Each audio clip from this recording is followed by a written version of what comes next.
উন্নয়নের ব্যাপারটি দুরবস্থার কথা কিন্তু ক্রীড়াবিদরা প্রায় বলে থাকেন। আমি আরেকটা জিনিস বলতে চাই, আমাদের যে সাবেক ক্রীড়ামন্ত্রী ছিলেন তার কাছে আমি একটি প্রশ্ন করেছিলাম একটি প্রোগ্রামে, উনি আমাকে বলেছিলেন যে তখন আমাদের সাব গেমস সামনে ছিল, তো বলেছিলাম যে আমাদের যে একক ইভেন্টগুলি রয়েছে তাদের যে দুরবস্থা, তারা সবসময় পত্রিকার মাধ্যমে জানাচ্ছে যে আমরা খুব খারাপ অবস্থায় আছি, আমরা অনেক ভালো করতে পারবো যদি আপনারা আমাদেরকে সুযোগ সুবিধা দেন।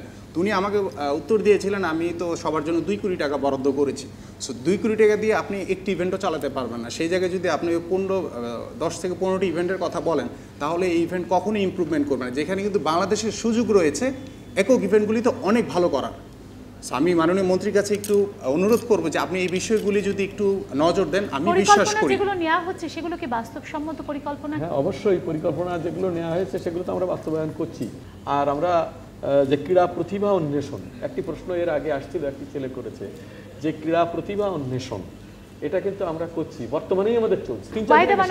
এখানে আমি মন্ত্রী মহোদয়কেও বলতে চাই, আমাদের শিশু ভাই বোনদেরকেও যেটা বলতে চাই যে সরকারের পক্ষ থেকে সদিচ্ছাটা তো অবশ্যই থাকতে হবে এবং মনিটরিংটা থাকতে হবে। যে যে স্কুলগুলো আছে, যে ভাইয়া তুমি বলছো যে আমাদের স্কুলের আশেপাশে কোনো মাঠে নেই, তো স্কুল কর্তৃপক্ষকে আপনাদের সেই নির্দেশনাটা দিতে হবে, বাধ্যতামূলক যে তাদের রুটিনে থাকতে হবে, সপ্তাহে তারা কোনো না কোনো মাঠ বরাদ্দ করবে, সপ্তাহে একদিন যাতে করে।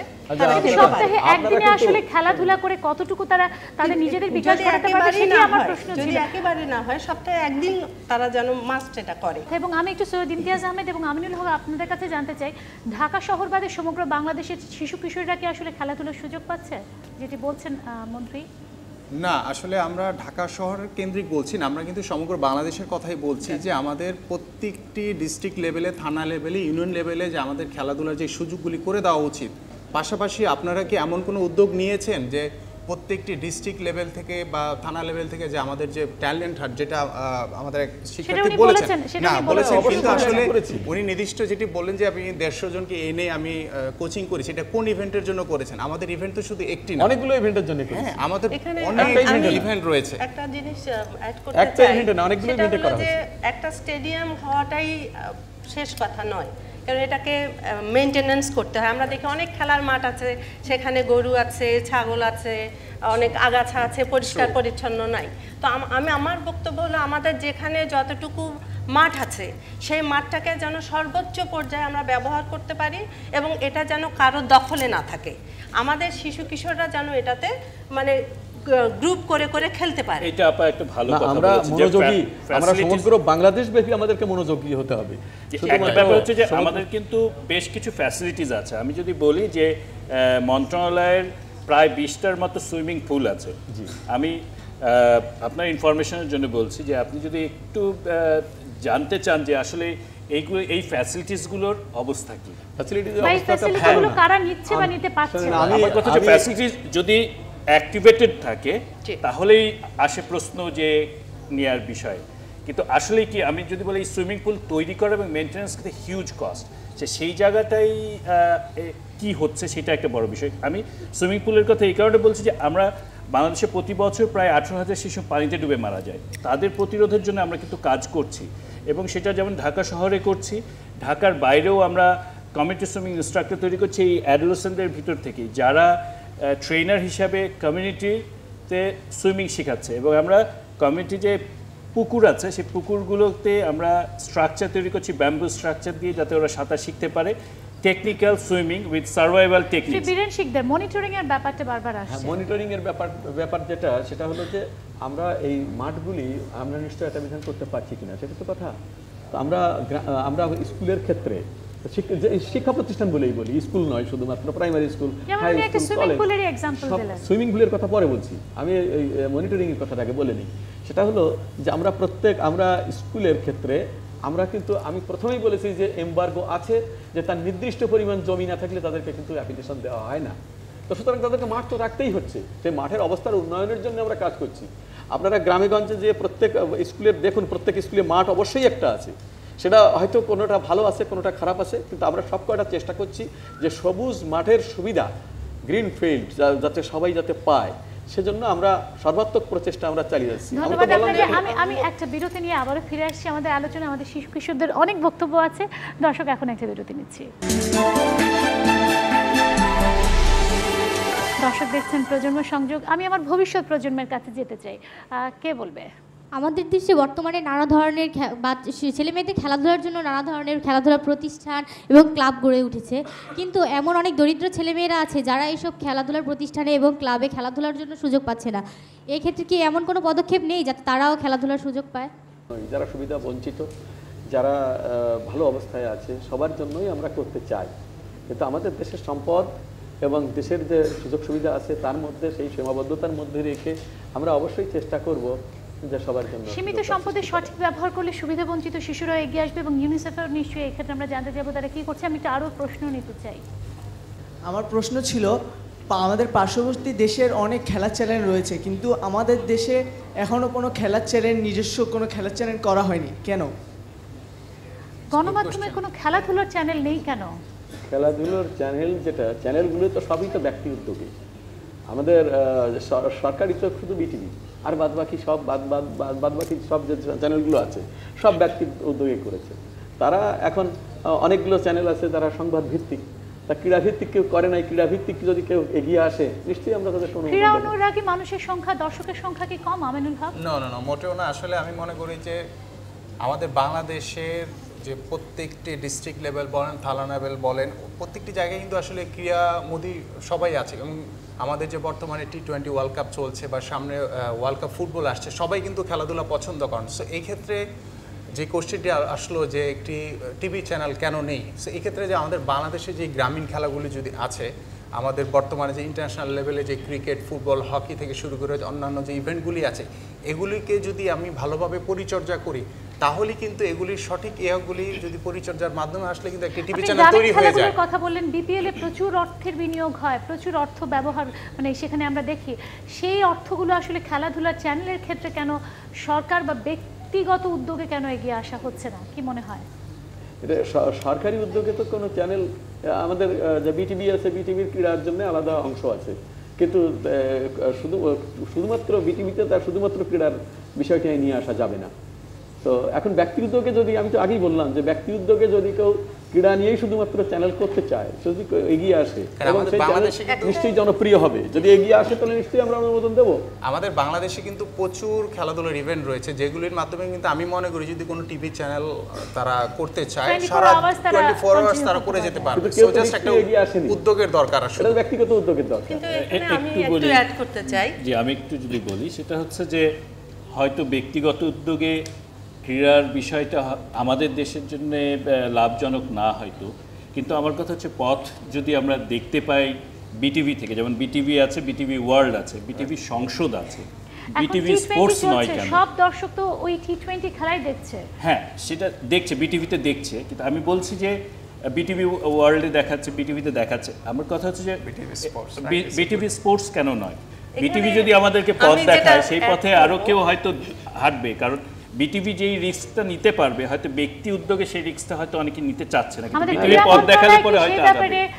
তথ্য মন্ত্রণালয়কে বা সরকারকে অনুপ্রাণিত করতে পারবে। তথ্য মন্ত্রণালয় অবশ্যই স্বাগত জানাবে যদি কেউ ব্যক্তিগত উদ্যোগে এগিয়ে আসে। সরকারের যেটি কথা বললেন, সরকার যদি বিটিভি স্পোর্টস কেন নয়? বিটিভি স্পোর্টস বলে আলাদা চ্যানেল যেটা বিটিভির পক্ষ থেকে করা, সেইটা এই মুহূর্তে হয়তো বিটিভির পক্ষে সম্ভব হবে না, কিন্তু আমি তো আগেই বলেছি যে ব্যক্তিগত উদ্যোগে যদি কেউ আসে তাহলে তো ওয়েলকাম করবো অবশ্যই আমরা। আপনার মন্ত্রণালয় থেকে আপনার এই ধরনের উদ্যোগ নিতে এখন এই মুহূর্তে আপনারা মনে করছেন সম্ভব না? করার পরিকল্পনা তো নাই। যে শুধুমাত্র আমি আরেকটু প্রশ্ন নিতে চাই। আমার প্রশ্নটি মাননীয় মন্ত্রী মহোদয়ের কাছে। আমাদের দেশের ক্রীড়ানীতি অনুসারে প্রতিটি বিদ্যালয়ে ক্রীড়া সরঞ্জাম পৌঁছানোর কথা, এবং সেগুলো হয়তো পৌঁছায়ও, কিন্তু বেশিরভাগ সময় দেখা যায় যে এগুলো আসলে আমাদের কাছে পৌঁছায় না। দেখা যায় যে স্যাররা তাদের নিজেদের বাক্সবন্দি করে রেখে দিচ্ছে। এখন এটার কি প্রতিকার হতে পারে? আমাদের প্রেরিত যে শিক্ষা মানে ক্রীড়া সরঞ্জাম, সেগুলো যাতে সেই সুযোগগুলো যাতে ছেলেমেয়েরা পায়, তার জন্য তো সেখানে দেখার দরকার স্কুলের যে ম্যানেজিং কমিটি আছে তাদের এটা দেখা দরকার। সেটা এই জায়গায় একটু বলি, আমাদের প্রতিটা জেলায় কিন্তু ক্রীড়া অফিসার রয়েছে না, ক্রীড়া অফিসার রয়েছে এবং সরকারি অফিসার রয়েছে, তারাই কিন্তু মূলত এই জিনিসগুলো পৌঁছে দেন স্কুলগুলো। দেখভাল করে থাকে। এখানেও কিন্তু সেই মনিটরিং এর বিষয়টা পৌঁছে দেওয়ার পরে আরেকটা বড় বিষয় হচ্ছে যে শিক্ষা প্রতিষ্ঠান আছে, শিক্ষা প্রতিষ্ঠানে মাঠ আছে, কিন্তু সেখানে কি আমার ওই যে ক্রীড়া শিক্ষক আছে, বা সেই ক্রীড়া শিক্ষক কি আসলে ক্রীড়ার বিষয়টা নিয়ে কাজ করছেন, নাকি অন্য কোনো শিক্ষকের বর্তমানে অন্য শিক্ষাগুলো তাকে দিতে হচ্ছে। সিটি কর্পোরেশন একটা পার্ট, এখানে এডুকেশন মিনিস্ট্রি একটা পার্ট, স্পোর্টস মিনিস্ট্রি একটা পার্ট। এটার ভিতরে কিন্তু কোঅর্ডিনেশনটা খুব জরুরি, কারণ এই সমন্বয়হীনতার কারণে আমাদের শিশুরা যতটুকু সম্পদ আমাদের আছে সেটার যে সৎ ব্যবহার করা সেটা কিন্তু সুযোগটা পাচ্ছে না। আপনি মনে করছেন কোঅর্ডিনেশন এবং প্রপার মনিটরিং এর সমস্যা, সেটি আসলে কোথায় মূলত সমস্যাটা? এটা অ্যামাং দ্য মিনিস্ট্রির ভিতরে, উইদিন দ্য মিনিস্ট্রি এটা থাকতে হবে। লোকাল গভর্নমেন্ট, প্রাইমারি এডুকেশন বা এডুকেশন মিনিস্ট্রি এবং স্পোর্টস মিনিস্ট্রি, কেননা প্রত্যেকটা মিনিস্ট্রির আসলে সাব অফিস। আমি এই প্রসঙ্গে আবারও ফিরে আসবো এবং করণীয়টাও জানতে চাইবো। আমি আরেকটু প্রশ্ন নিতে চাচ্ছি। আমরা যদি সাকিব রহিমদের মতো হতে চাই তাহলে আমাদের সবার আগে কি করতে হবে? আমিনুল হক, কিছু বলবেন? ডেফিনেটলি। আসলে এই প্রশ্নটি আমি যখন ছোটোবেলায় ফুটবল খেলেছি তখন এই প্রশ্নটি আমার নিজের ভিতরেও ছিল। তো আমার কাছে এটি সবচেয়ে বড়ই হচ্ছে যে আমার জীবনের শুরুতে যদি আমি একজন ক্রীড়াবিদ হতে চাই তাহলে আমাকে একটি লক্ষ্য স্থির করতে হবে যে আমি বাংলাদেশ ফুটবল টিমে খেলতে চাই বা বাংলাদেশ ক্রিকেট টিমে খেলতে চাই। এই লক্ষ্য স্থির করে আমার চেষ্টা, আমার সাধনা, আমার অনুশীলনের মাধ্যমে কিন্তু আমি নিজেকে, এবং সবচেয়ে বড় যেটি দরকার সেটি হচ্ছে একজন ভালো কোচ, পাশাপাশি হচ্ছে পরিবারের একটি সাপোর্ট। এই দুটি মিলে যখন হবে তখন ডেফিনেটলি আমি মনে করি সে যদি চেষ্টা করে অবশ্যই একদিন মুশফিকুর রহিম এবং সাকিব হতে পারবে। এটা আমার দৃঢ় বিশ্বাস।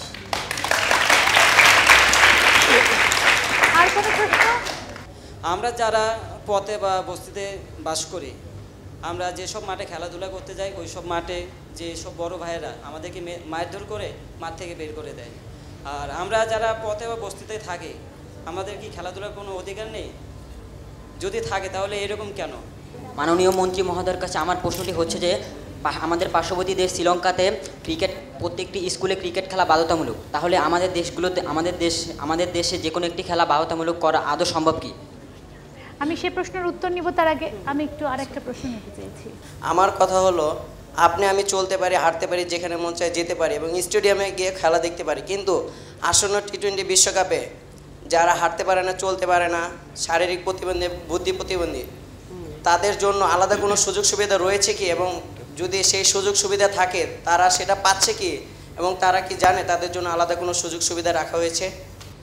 ধন্যবাদ। সৈয়দ ইমতিয়াজ আহমেদ, কি মনে হয় আমাদের দেশে প্রতিবন্ধী এবং সুবিধাবঞ্চিত শিশুদের জন্য আসলে কি করা হচ্ছে? প্রতিবন্ধীরা পিছিয়ে রয়েছে। আমাদের স্বাভাবিক যারা সুস্থ, আমরা যেভাবে বলি সুস্থ শিশুরাই যেখানে পিছিয়ে সেখানে তারা আরও অনেক পিছিয়ে।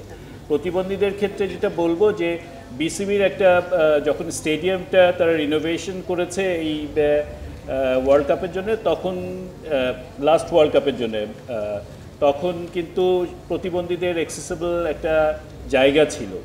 সেটার অবস্থান আমি জানি না, বা এই যারা এটা অর্গানাইজ করেছে, আমি যদি বলি বিসিবি, আইসিসি, তারা যে অর্গানাইজ করেছে, টিকিট কিন্তু ছেড়েছে, অনলাইনে ছেড়েছে, কিন্তু যারা প্রতিবন্ধী, যারা দেখতে চায়, এদের সুবিধার ক্ষেত্রে কোনো সুবিধা আছে কিনা, তাদের জন্য স্পেশাল কি ফ্যাসিলিটিস আছে, তারা কোথা থেকে টিকিট সংগ্রহ করবে, এই বিষয়গুলো কিন্তু আসে নাই। আমি এই জায়গাটায় মাননীয় মন্ত্রীকে বলবো যে এই জায়গাটাও যদি একটু দৃষ্টি দেওয়া যায়, আসলে তারা দেখতে চায়, তারা খেলতে চায়। আমরা ইনক্লুসিভ স্পোর্টসের কথা কিন্তু বলছি। যে বিগত যে গেল, মানে আমাদের বিশ্বকাপ গেল, আংশিক বাংলাদেশে আমরা অনুষ্ঠান করেছিলাম। সে সময় আমরা সুযোগ, এই যে প্রতিবন্ধীদের জন্য কিন্তু আলাদা একটি সুযোগের ব্যবস্থা আমরা করেছিলাম। তো সেখানে যে এরকম ওই হুইল চেয়ারগুলো উঠানোর জন্য ব্যবস্থা করা, এই সমস্তগুলো সব কিন্তু আমরা করেছি। প্রতিবন্ধীদের কথা ভেবেই আমরা কিন্তু এগুলো করেছি। তো ওটাও সুবিধা এটা ছিল, এবং বর্তমানটাও আমাদের সুবিধাবঞ্চিত শিশুদের কথা যেটি ছেলেটি বললো, সেক্ষেত্রে কি হচ্ছে? সুবিধাবঞ্চিত শিশুদের জন্য আমরা সবকিছুই কিন্তু ওই ঢাকা কেন্দ্রিক কথা এগুলো হচ্ছে। আমাদের বাংলাদেশ, আপনি মনে করছেন ঢাকা শহরের বাইরে সুবিধাবঞ্চিত সকল শিশু খেলার মাঠে সুযোগ পাচ্ছে না? সেখানে ঠিক এই জাতীয় যে প্রতিবন্ধকতা আছে, যে মাঠে খেলা খেলতে গেলে তাকে সে প্রতিবন্ধকতার সম্মুখীন হবে, তাকে কেউ বাধা দেবে, এরকম নাই। স্বাভাবিকভাবেই সেখানে কিন্তু সবাই অনেকটা অধিকার আছে। আমি করতে চাই সেটা হলো যে সারা আমাদের অপরাজয় বাংলাদেশের কাজের মাধ্যমে আমরা যেটা জানি, সারা বাংলাদেশে প্রায় 10 লক্ষ সুবিধাবঞ্চিত শিশু আছে যারা পথে বসবাস করে। তাদের আসলে 75% ঢাকা শহরে বসবাস করে। তো তাদের জন্য কিন্তু বেসরকারি সংগঠনের কিছু উদ্যোগ আছে। সমাজ কল্যাণ মন্ত্রণালয়ের কিছু উদ্যোগ আছে যেটা আমরা ইউনিসেফের সহযোগিতায় আমরা সেটা পরিচালনা করছি, এবং সেই শিশুদের জন্য থাকা, খাওয়া, লেখাপড়া সব ব্যবস্থায় আছে। এখানে আমি যে কথাটা যুক্ত করতে চাই যে আমরা সুবিধাবঞ্চিত শিশুদের জন্য যদি আমরা সুযোগ রেখে থাকি, প্রতিবন্ধী শিশুদের জন্য যদি সুযোগ রেখে থাকি স্টেডিয়ামে, কিন্তু এই ইনফরমেশনটা, এই তথ্যটা বিটিভিতে কিন্তু দিতে পারে, কেননা সারা বাংলাদেশে গ্রামে গঞ্জে বিটিভি আছে, কিন্তু অন্য চ্যানেলগুলো তারা কিন্তু রিচ করতে পারে না। এটা ঠিক না, কিন্তু এখন আসলে এদের জন্য যদি কোনো ফ্যাসিলিটিসগুলো থেকে থাকে সেটা প্রচার করাটা দরকার, এবং এই সুবিধাটা তারা কিভাবে গ্রহণ করতে পারে সেটাও জানানো দরকার। আমিনুল হক, একটি প্রশ্ন এসেছিল, কোনো খেলাকে বাধ্যতামূলক করা যায় কিনা, এরকম কি আসলে করা সম্ভব বা করা উচিত? এই জিনিসটা আসলে শুধু একটা স্পেসিফিক একটি গেমের জন্য বাধ্যতামূলক করাটা ঠিক হবে না, কারণ এখানে আমাদের বাংলাদেশে অনেক খেলা রয়েছে যেগুলি আমাদের ব্যক্তিগত ইভেন্ট আছে, দলীয় যে ইভেন্টগুলি আছে, বাংলাদেশে অনেক ভালো করার সুযোগ রয়েছে। সো সকল প্যারেন্টসদের উদ্দেশ্যে বলতে চাই যে আপনার সন্তানকে শুধু আপনি পুঁথিগত বিদ্যার পাশাপাশি যদি যে কোনো স্পোর্টসে যদি আপনি তাকে জড়িয়ে রাখেন, যে কোনো খেলা হোক সেটি, তাহলে কিন্তু আপনার সন্তান কিন্তু শারীরিক মানসিকভাবে যেভাবে বিকশিত হবে, কিন্তু আপনি শুধু পুঁথিগত বিদ্যার ভিতর রাখলে কিন্তু সেই বিকশিত ভাবটা কিন্তু আপনি উপস্থাপন করতে পারবেন। আমি যেটা বলতে চাই সেটা হলো, প্রথমত তোমাদেরকে বলতে চাই যে সব খেলা বাধ্যতামূলক, আমরা খেলবো, এটা হলো 1 নম্বর। 2 নম্বর হলো ছেলে মেয়ে কোনো খেলা আসলে আলাদা আলাদা নয়, সব খেলা ছেলেরাও খেলতে পারবে, মেয়েরাও খেলতে পারবে, তাহলে আমাদের এবং বয়সে কোনো বাধা নয়, বয়সে কোনো, আমি সেটাই বলছি যে এটা আমরা বাধ্যতামূলক করব, খেলা সব খেলা আমরা সবাই খেলবো। আমার বলার বিষয়টা হচ্ছে যে আপা বলেছেন যে সবার খেলাধুলা দরকার, আমি আবার বাবা মাকে বলবো যে সন্তানদেরকে খেলার সুযোগ দিন। আমার মাঠ নাই, কিন্তু আমরা অল্টারনেটিভ চিন্তা করতে পারি, সেই জায়গা থেকে কিন্তু আমরা কাজ করছি। আমরা স্ট্রিট 20 করছি, আমরা গ্যারেজ ফুটবল করছি, যাতে অল্প জায়গায় খেলা যায়। আমরা টপস মডিউল তৈরি হয়েছে যেখানে অল্প জায়গায় শিশুরা খেলতে পারে। তো অপশনগুলোর দিকে যদি যাওয়া যায়, অপশনগুলোর চিন্তা করেন, তাহলেই আসলে সম্ভব হবে আপনার শিশুর বেড়ে ওঠাটা। একটা শিশু যখন খেলে তখন সে কৌশলগত শিক্ষাটা লাভ করে। আমি এই জন্যই বলেছিলাম প্রথমে যে এটা একটা লাইফ স্কিল, কৌশলগত পরিকল্পনা শিখে, সে সেখান থেকে লিডারশিপটা শিখে, সে এবং পরিকল্পনা করে তার জীবনেও সেটা কীভাবে কাজে লাগাচ্ছে, এই বিষয়গুলো কিন্তু সে লিঙ্ক আপ করতে পারে। সো এইটা খুবই ইম্পর্টেন্ট, পড়ালেখার পাশাপাশি বিকাশের জন্য এটা একেবারে খুবই জরুরি, এটা যেন কোনোভাবে ইগনোর না। ধন্যবাদ আপনাকে। আপনার শেষ মন্তব্য শুনতে চাই। আমি আসলে একটু জাস্ট যে কোশ্চেনটি উত্তর মাননীয় মন্ত্রী মহোদয় দিচ্ছিলেন যে আসলে আমরা অনেক কিছুরই উদ্যোগ নিচ্ছি, আমরা কাজ করার চেষ্টা করছি, বাট আমাদের কিন্তু সীমাবদ্ধতাটুকু অতটুকুই। কিন্তু আমরা কেন এটাকে ইউটিলাইজ করার চেষ্টা করছি না, কেন আমরা এটা এগ্রেসিভভাবে কাজ করার চেষ্টা করছি না, এই জায়গাটা কিন্তু আসলে সবসময় আমরা ফিল করি যে আমরা মুখে বলছি, বাট আমরা কার্যক্ষেত্রে গিয়ে দেখছি যে রেজাল্টটা একদম জিরো।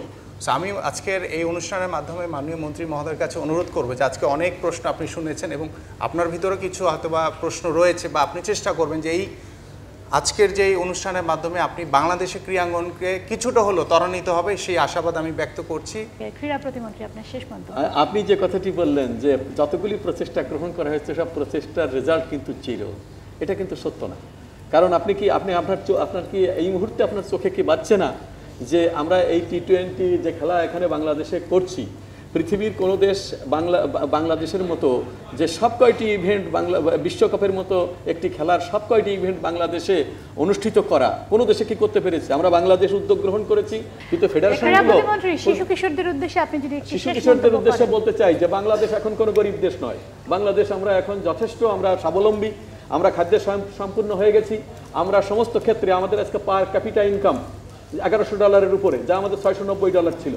সমস্ত চাওয়া পাওয়া আজকে আমাদের এই ধারা, যদি এই অর্থনৈতিক অগ্রগতির ধারা যদি অব্যাহত থাকে, তাহলে আমরা খুব অদূর ভবিষ্যতে তোমাদের সমস্ত প্রকার সুযোগ সুবিধা সবাইকে অসংখ্য ধন্যবাদ, এবং এই শিশু কিশোরদেরকেও ধন্যবাদ।